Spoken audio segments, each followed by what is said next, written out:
Assalamualaikum, saya Raffi. Kali ini saya membahas tentang fatwa yang dikeluarkan oleh seorang ulama dari Bangladesh yang mengatakan kalau menggunakan emoji haha atau react haha itu haram. Kali ini saya akan membahas tentang fatwa ini dan saya akan memberikan tanggapan dan pengalaman saya pribadi terhadap fatwa ini. Seorang ulama dari Bangladesh yang bernama Ahmadullah cukup terkenal dengan pengikut 3 juta dalam akun Facebooknya. Dia mengunggah sebuah video di Facebook di mana dia mengeluarkan fatwa tentang haramnya menggunakan react haha. Dilansir dari postingan Asumsi, dalam video ulama tersebut, beliau mengatakan kalau agama Islam tidak melarang hiburan. Artinya umat muslim bisa menggunakan Facebook dan menggunakan emoji haha atau dalam konteks Facebook react haha terhadap konten hiburan yang tidak menyebabkan penderitaan kepada orang lain. Asumsi juga berkata kalau dunia maya ini sedang toksik-toksiknya karena ini bisa dibilang benar karena akhir-akhir ini Microsoft mengeluarkan sebuah survei di mana netizen Indonesia itu tidak sopan. Kemudian dilanjutkan dengan postingan negatifnya adalah postingan yang meskipun ulama ini sudah menjelaskan fatwanya dengan bukti dan fakta yang bisa dibilang benar, ini masih mendapatkan tanggapan haha dari beberapa orang yang masih menganggap kalau ini adalah hal yang ngaco. Ini bisa dilihat dari lansiran postingan Asumsi. Di situ react haha paling mendominasi di postingan tersebut dan ditambah dengan komentar mulai dari yang mendukung kalau memang dalam dunia maya itu toksik dan tidak boleh sebebas itu, dan ada yang itu juga ditambah dengan komentar yang mulai dari seperti membandingkan keyakinan ulama itu dan keyakinan yang tidak dianut oleh ulama itu. Contohnya kalau misalnya keyakinan di luar yang tidak dianut oleh ulama itu sudah membuat progres yang jauh sekali, sementara keyakinan yang dianut oleh ulama itu masih di situ-situ saja, seperti begitu. Itu saja sumber yang bisa saya sajikan kepada kalian, dan tanggapan pribadi saya adalah saya setuju juga kalau dunia maya itu toksik. Dan saya juga setuju dengan apa yang diucapkan oleh ulama itu. Saya yang sudah 3 tahun di Facebook menjadi meme enjoyer dan juga punya teman Facebook yang mereka juga sama-sama meme enjoyer. Banyak teman saya di Facebook sering membuat meme dan menguploadnya atau meng-share dari akun atau platform lain, dan banyak dari meme itu saya temukan lucu dan pantas untuk dikasih react haha. Bahkan kalau bisa react hahanya saking banyaknya sampai react kedua yang paling banyak itu tidak ditampilkan.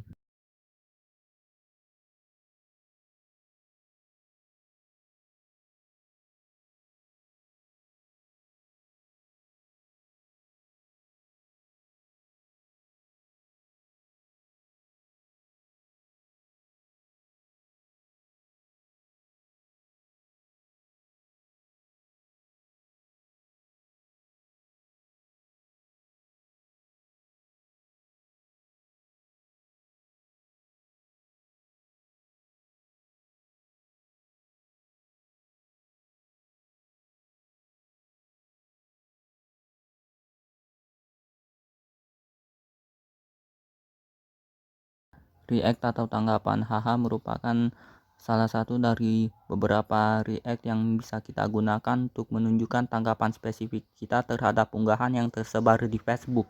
Dan kalau kita berbicara tentang meme sekarang meme tersebut tidak hanya layak untuk mendapatkan react haha karena itu lucu, tapi bisa juga mendapatkan react yang lain tergantung isi dari meme tersebut.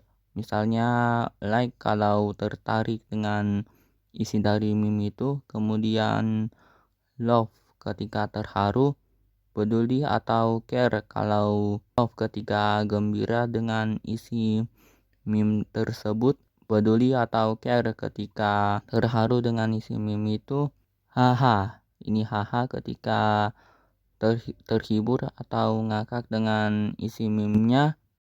Yang menjadi masalah di sini adalah ketika saya scroll di Facebook, saya ketemu sebuah unggahan, entah itu di upload langsung atau di share, dimana menurut saya dalam unggahan itu memang serius, tidak layak atau seharusnya dikasih tanggapan haha atau react haha, khususnya unggahan yang dalam unggahan itu ada unsur tragedinya, seperti cowok atau laki-laki ketika dibully di depan umum atau cintanya ditolak sama cewek tertentu, lalu mendapatkan kecelakaan seperti badannya yang kejepit sama sesuatu atau ditabrak sama motor, lalu ada yang properti berharganya dirusak sama seseorang dan sebagainya. Itu seharusnya mendapatkan reaksi simpatik secara proporsional. Misalnya kalau cinta laki-laki tersebut ditolak sama cewek, pasti ada rasa sakit. Dan react yang paling tepat adalah sad atau sedih. Kemudian bullying, di mana korban dianiaya secara fisik oleh pelaku dengan cara dipukul dan dianiaya secara psikologis dengan dilakukan di tempat umum dan orang yang melihat tidak dibantu, tapi malah ada sebagian yang ketawa dan ada yang ngerekam terus mengunggahnya di media sosial. Jika pun itu tersebar di media sosial, tanggapan yang tepat ada dua, yaitu angry react atau marah sebagai tanda marah kepada pelaku yang sudah menganiaya korban, dan sad react sebagai bentuk empati kepada korban. Kemudian kecelakaan, di mana korban, khususnya anak pra-remaja atau biasanya disebut bocil, terluka parah, lalu biaya pengobatan yang tidak murah, dan ada resiko bagian penting dari tubuh anak pra-remaja tersebut yang hancur atau rusak parah secara permanen akibat kecelakaan itu. Ini seharusnya mendapatkan react sad atau sedih sebagai bentuk kasihan terhadap korban itu. Ketika orang tersebut kehilangan barang-barang yang lumayan bernilai, mau itu bernilai historis atau bernilai fisik seperti harga dari barang itu, maupun nilai yang tertulis seperti ijazah atau semacamnya itu.